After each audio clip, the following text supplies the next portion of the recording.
Tere õhtust kõik korvpallisõbrad! Järgmise poole tunni jooksul on eeter saate Pallkorvi päralt. Tänases saates räägime BC Kalev Cramo tegemistest VTB ühisliigas, vestleme Merike Andersoniga, kes jõudis Eurocupil poolfinaali ja teeme juttu ka Euroopa meistrivõistlustest.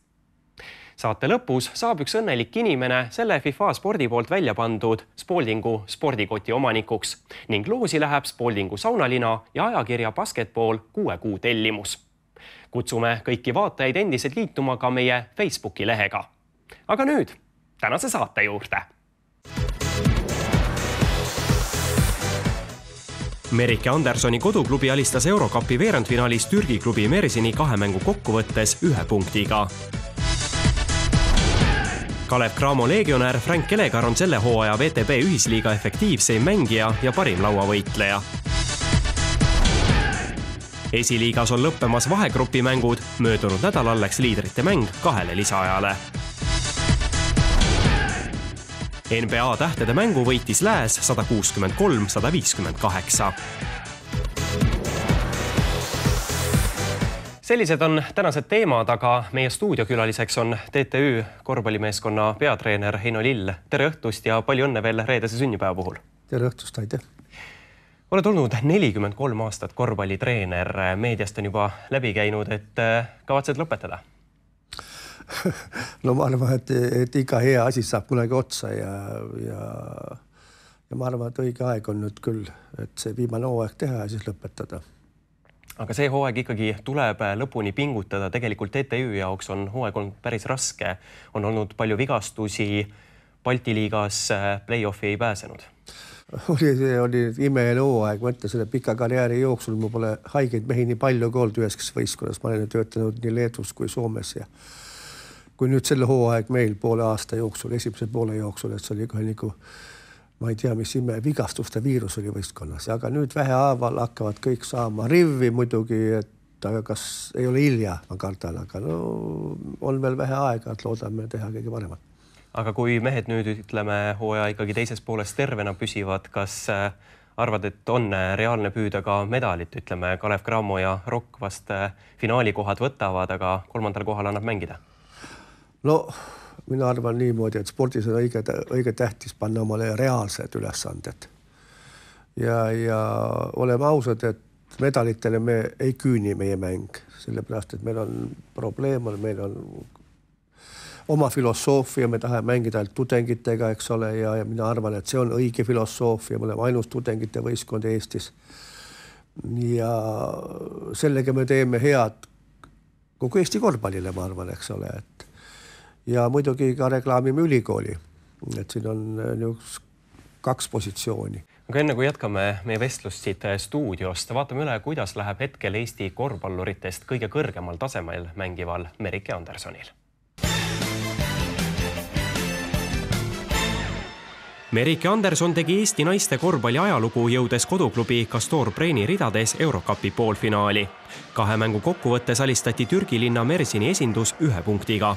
Castor kaotas avamängu võõrsil 72-77, kodus saadi aga 82-76 võit.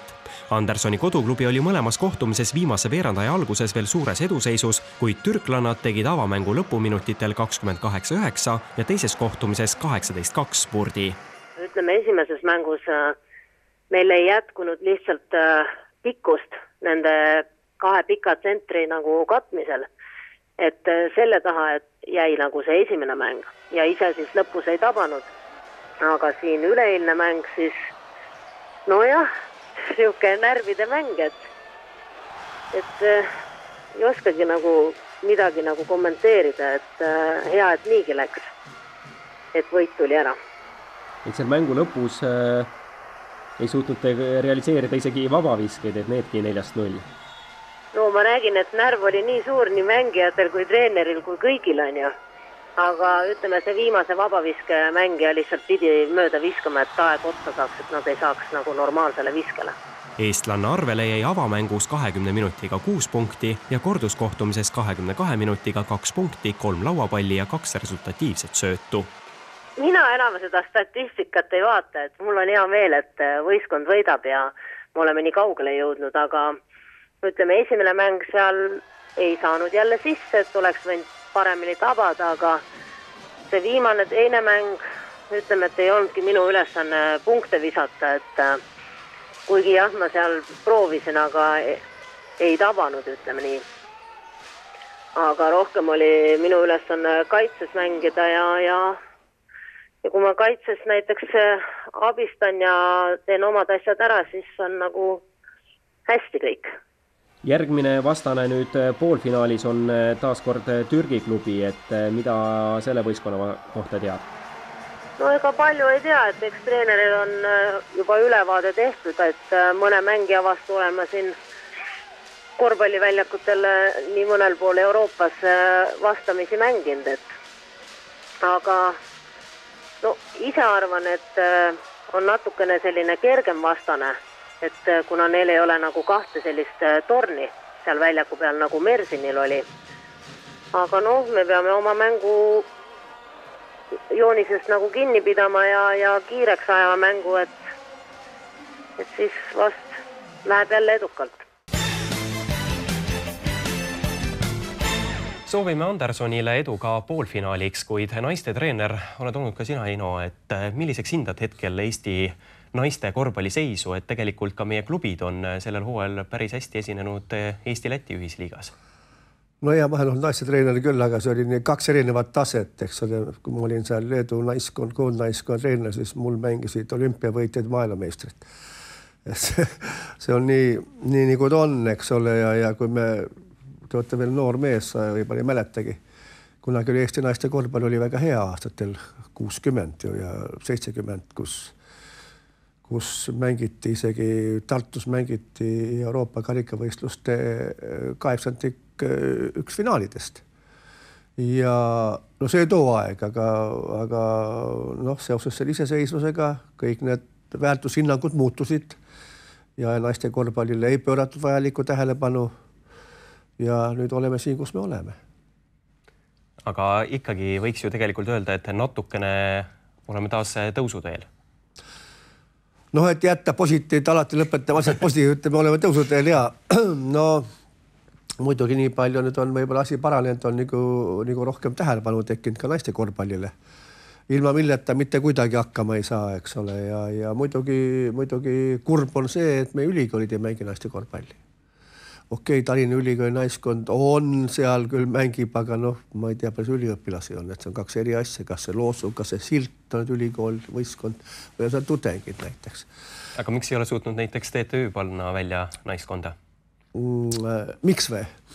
Selle asja üle ma olen mõelnud küll ja isegi mul niisugune klubi on niisugune rühm treenib, nad nädalas treenivad 2 korda, saavad saali nagu harrastuskorvpalli ja lihtsalt, et ei jätku raha.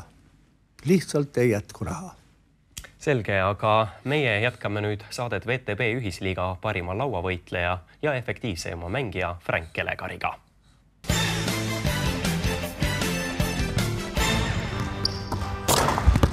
Hi, I'm Frank Elegar and welcome to my show.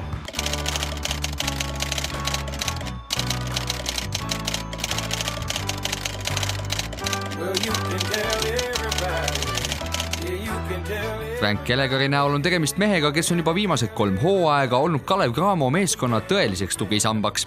Ameerika Ühendriikidest New Yorkist päris tsenter on aidanud Kalevil saavutada mitmeid suuri võite ning loodab seda teha ka tänavu. I always try to be number 1 in rebounding if I can. But you know, individual statistics for me isn't really that much of a big deal. I just want to win. Senise karjääri jooksul on Elegar mänginud Kreekas, Türgis, Prantsusmaal, Puerto Ricos, Saksamaal ja muidugi kodumaal Ameerika Ühendriikides. Oma 3 hooaega Eestis hindab ta edukaks. Riik ja linn talle meeldivad, veidi tuska valmistavad vaid siinsed külmad talved. Asjaolude kokkulangemisel võib teda ka tuleval hooajal Kalevist pallimas näha. Maybe I'll leave that to my agent, you know, let him take care of that stuff. Hopefully I get some good offers this summer. Or if the club comes with a bigger budget, you know, maybe I'll stay. Eesti korvpallihuvilistel pole kindlasti jäänud märkamata, et Frank Kelegari ja Kalevi tagamängija Scott Machado vahel on justkui eriline vaimne side, mis võimaldab neil üksteise liikumisi hästi lugeda ning rünnakuid vägevate korvidega lõpetada. Selgub, et mehed on juba varasemalt tuttavad. I know Scott before we even came here. Yeah, I was able to play against him in the streets in New York. You know, in the summertime we play a lot of street ball. So you know, I met him on a circuit, and you know we have a great relationship coming into the season. Kalev Cramo peatreeneri Alar Varraku sõnul on Frank Kellegar üks parimaid ja professionaalsemaid võõrleegionäre, keda mehel on olnud au juhendada. Minu treeneri karjääri jooksul nagu kindlasti üks kõige paremaid välismaalasi nii suhtumise kui treeningtöösse, treeningväliselt, mängudesse, iga mäng, Eesti liiga, VTB, tugev nõrkvastane mees alati auga teeb oma ära ja et üks parimaid välismaalasi küll nagu kõik asjad kokku liita. Tänavusel hooajal on hüüdnime Frank the Tank kandev mängumees pidanud mitu kuud vahele jätma vasaku jala Achilleuse kõõluse vigastuse tõttu. Elegari enda sõnul on nüüdseks aga kõik korras. Just expecting me to play better and play hard. You know, when I go out there, I give everything I have, and I just want the fans to feed off of it, you know, support us. But no injury problems anymore? I hope not. New Yorgist Bronxist pärit Frank Kellegar pole enda sõnutsi Eestis midagi eriskummalist üle elama pidanud. Küll aga mainib mees, et siin on tekkinud talle uus mängueelne harjumus. Before every game I eat bananas. I don't think a lot of people knew that about me, but yeah, before every game And you picked it up here in Estonia? Yeah, I started that tradition here. Okay. Carry it over to wherever I go next.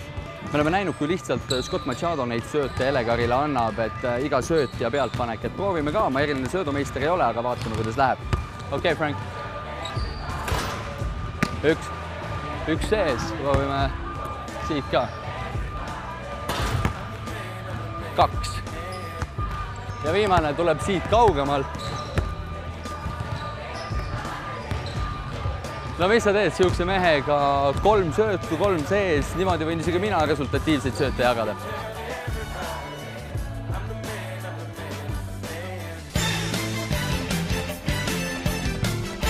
Selline mees on siis Elegar, kuid Balti liigas langes Kalev ikkagi välja ja üldse jõudis Balti liigas veerandfinaali Eesti klubidest vaid Tartu Ülikool Rock, et kas võib siis ikkagi öelda, et Läti ja Leedu klubid on meist nii palju paremad või mis teeb neist paremad klubid? Raske on jälle vastata üheselt. Et siin aastat 5, 6, 7 tagasi ma nimetasin seda juba nii-öelda Ikla sündroomiks, eks ole. Mis on sündroom? See, et kui meie klubid olid, kuni Iklan olime kõik eriti head, oskasime korvpalli mängida, nii kui sõitsime Läti piiri, unustasime ära. Nüüd see aasta on asi vähe muutunud juba, eks ole. Siiski, et me oleme osa võtnud õige usinalt, õige mitmete meeskondadega Balti turniirist, mis on tingimata vajalik. See on kõige odavam variant anda meie mängijatel rahvusvahelist kogemust. Ja seal on palju plusse. No, tihti küsitakse minu käest, et miks siis leedukad on äkki nii, et ma ise töötasin Leedus 10 aastat ja tunnen Leedu korvpalli väga hästi, et ma kogu aeg iga päev seal käin vaatamas arvutis, mis seal sünnib. No siin on üks suur pluss oli see, et üleminekuperioodil, kui oli, need tekkisid oma suured liidrid, Sabonis ja Marcellonis, ja muidugi Marcellonis veel sellepärast on hea liider, hea näide, eks ole, ta ei ole ülipikk, 194.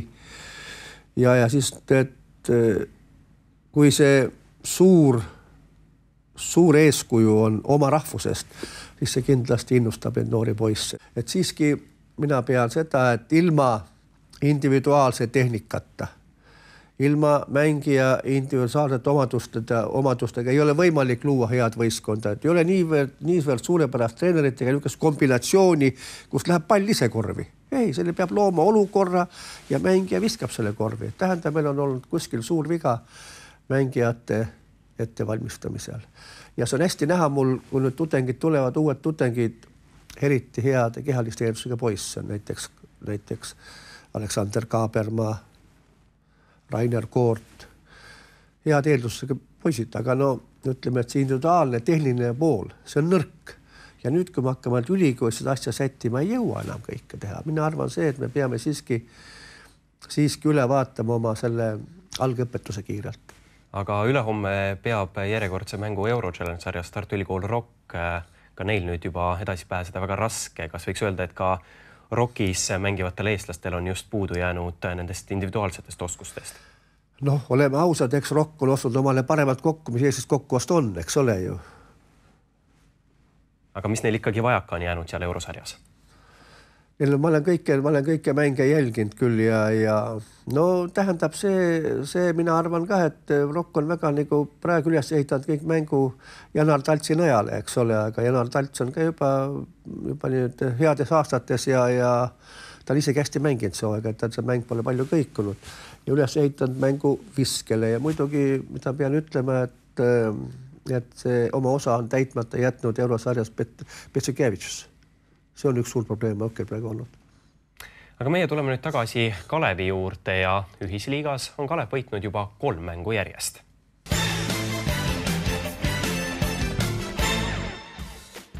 Kalev Cramo korvpallimeeskonna Venemaa turneest säärelihase vigastuse tõttu eemale jäänud meeskonna juures katseajal oleva Aleksei Petšerovi saatus on endiselt lahtine. Peatreener Alar Varaku sõnul vaevab meest väike vigastus, kuid kohe veel meest koju ei saadeta. Varaku sõnul annab ta siiski Petšerovile võimaluse end tõestada. Kerge vist väike lihasrebend oli mingi mikrovigastus nii-öelda arstide keeles. Ta pole veel pikalt mänginud ja nii edasi, et me tuleme Venemaalt tagasi, eks siis vaatame, mis seisust on ja kui ta saab meiega kõik trennid asjad kaasa teha, eks siis otsustame, mis ta saab. Asjaolu, et Petšerov meeskonnaga Venemaale kaasa tulla ei saanud, ei pea Varak kuigi suureks probleemiks. Kuna tegemist oli tähtsate mängudega, kus oli kindlam anda mänguaega meeskonna sisse elanud tegijatele, pole kindel, palju Petšerov antud kohtumistes üldse mänguaega teeninuks. Petšeroviga on veel seega aega otsustada. Aga kas otsitakse veel mõnda uut meest, et täita Halliku ja Freimanise lahkumisega tekkinud tühimikku? Vaikselt siin ikka vaatame ringi, et ühtegi sellist head lahendust me pole nagu leidnud, et kas on liiga kallid mängijaid või tuleb klubidele kompensatsioone maksta, et pole nagu leidnud jah veel sellist ja me ei taha nagu ruukid ka võtta siin hooaja lõpus,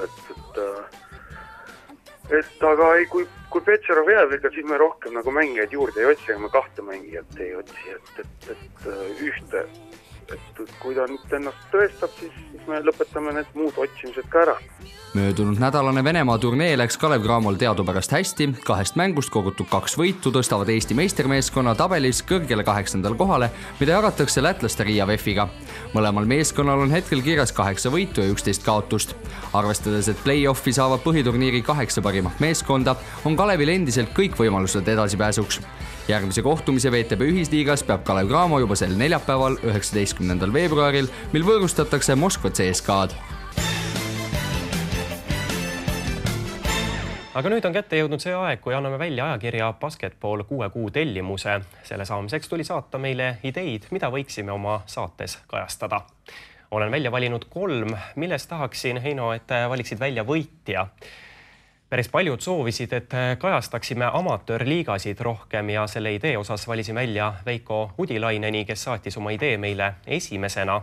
Marko Lehtme pakkus välja, et võiksime teha saatelõigu teemal, mis kajastaks treeneri ettevalmistust mängupäeval ja tundeid mänguhetkel ning 3. meeldis mulle Germo Peenoja idee veeta päev Frank Elegariga. Et Heino, mis sulle meeldiks nendest ideedest, kas siis amatöörliigadest kuulda Frank Elegarist või siis treeneri päev mängupäeval, kui ta siis hommikul alustab, vaatab veel võib-olla üle viimased asjad vastaste osas ja annab viimaseid mõtteid mängijatele?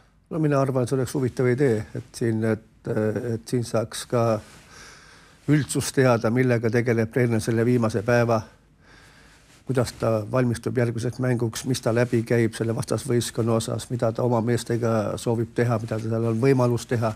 See oleks väga huvitav idee. Et siis ajakirja Basketball 6 kuu tellimuse on võitnud Marko Lehtme.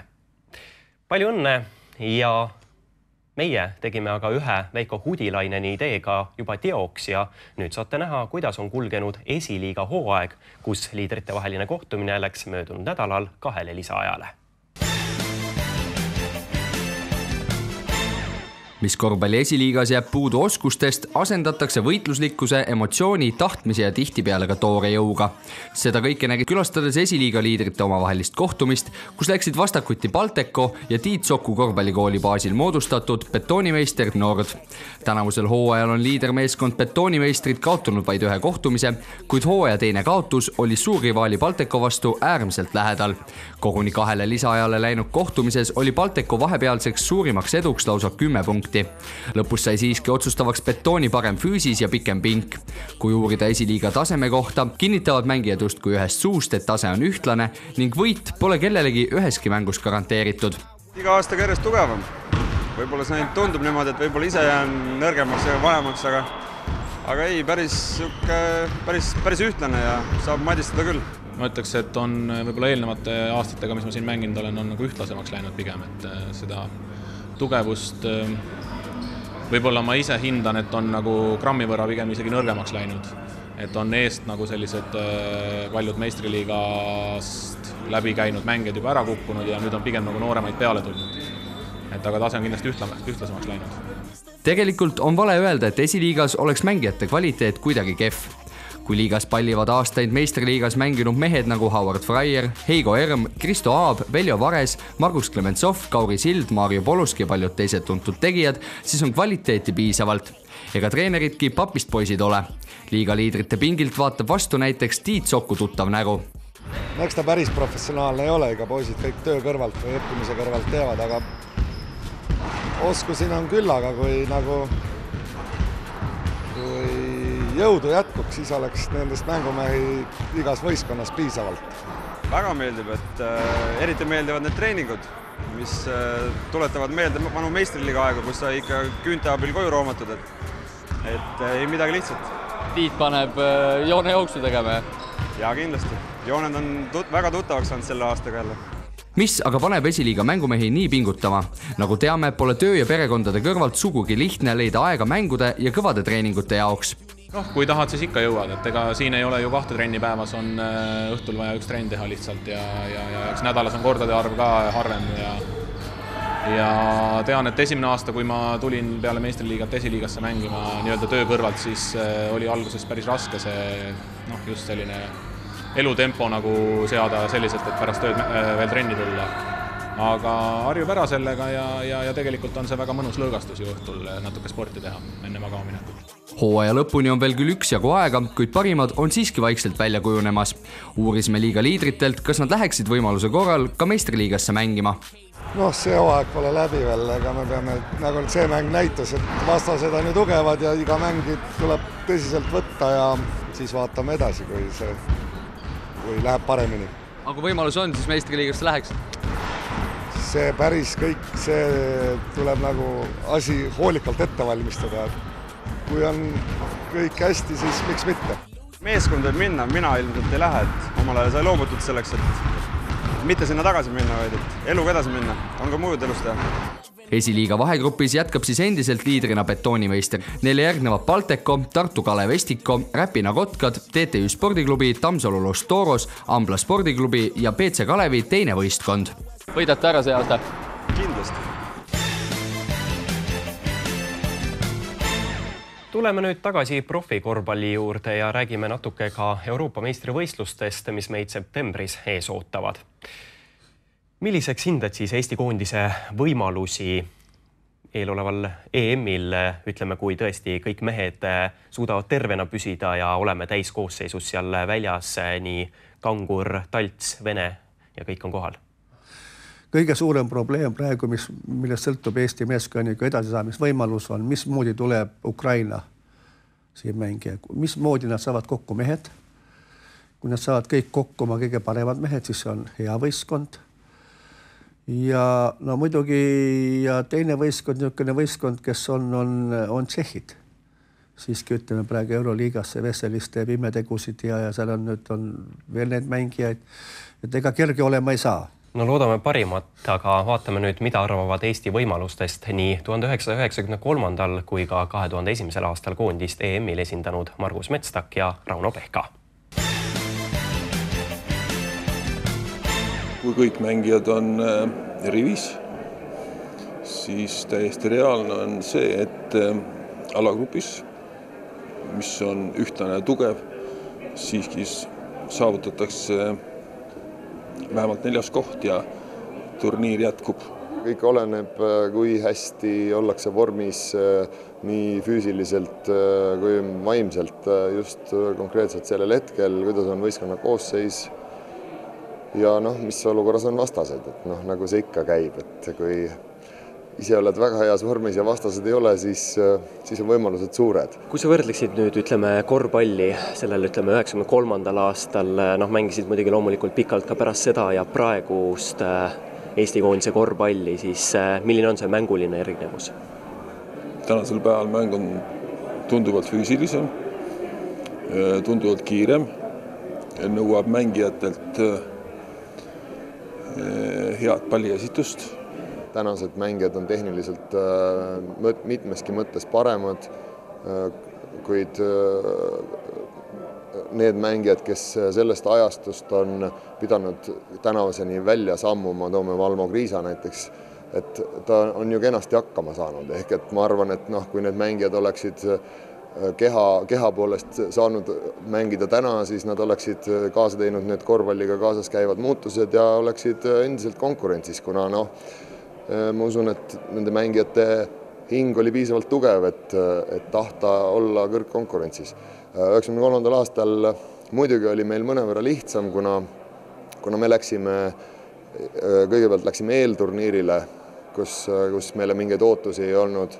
Me läksime, sealt saime edasi ühe hooga, me saime palju mänge mängida, meil oli hea positiivne aura võistkonnaga kaasas ja me saime seetõttu nii-öelda ilma ootusteta pingevabalt vaadata, mis tuleb ja tuli hästi. Aga nüüd on kätte jõudnud see hetk, kui loosime välja Spaldingu spordikoti kõikide oma fännide vahel, kes vastasid õigesti meie eelmises saates püstitatud küsimusele. Auhindade jagamine saab teoks tänu FIFA spordile ning loosikorvis on ligi 400 nime. Olen nummerdanud kõik õigesti vastanud 1-25-ni erinevatel lehtedel, siis et Heino, ole hea, ütle üks number 1-25-ni. Ma ütlen number 5, selle all ma mängisin, see on ikka hea number 5. Ja võta siis ka üks leht siit korvist. Nii, ja vaatame siis number 5, Irina Maasik. Palju õnne, Irina Maasik, olete siis võitnud Spaldingu spordikoti, aga aitäh, Heino, stuudiosse tulemast. Täna väga, aitäh ja loodame kõige paremat Riiast. Meie aga võtame võitjaga pärast saadet ühendust ja teatame, kuidas oma auhinna kätte saate. Aga meie tänases viimases videoloos räägime NBA tähtede mängust. Korvpalliliigas NBA toimus möödunud ööl 64. tähtede mäng. Seekord võitis Lääs 163-158. Kõige väärtuslikumaks mängijaks nimetati Oklahoma City Thunderi tagamängija Russell Westbrook, kes viskas 41 punkti. Enamat on suutnud tähtede mängu ajaloos vaid legendaarne Wilt Chamberlain, kes 1962. aastal viskas 1 punkti rohkem. Absoluutseks rekordiks on aga 2 meeskonna peale visatud 321 punkti. You never want to take no game so great, especially an all-star game, to get a chance to go out and show your talents, man. And I'm just blessed to be able to play the game that I love and definitely happy we got to win. Selline oligi Pallkorvi tänane saade. Infoks veel nii palju, et sel nädalal peab BC Kalev Cramo VTB ühisliigas 2 mängu. Neljapäeval kell 18.30 kohtutakse Moskva CSKA-ga ja pühapäeval kell 13.00 Astanaaga. 2 nädala pärast võidab aga üks õnnelik inimene selle Spaldingu rätiku.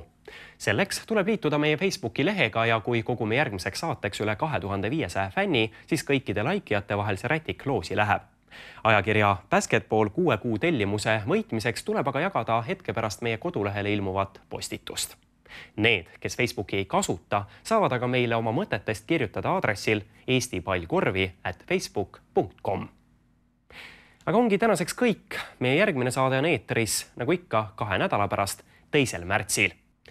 Kuid alates märtsist oleme taas eetris oma tavapärasel ajal kell 21.45. Tänaseks aga kõik. Mõnusat õhtu jätku, pall korvi! Y'all ready for this?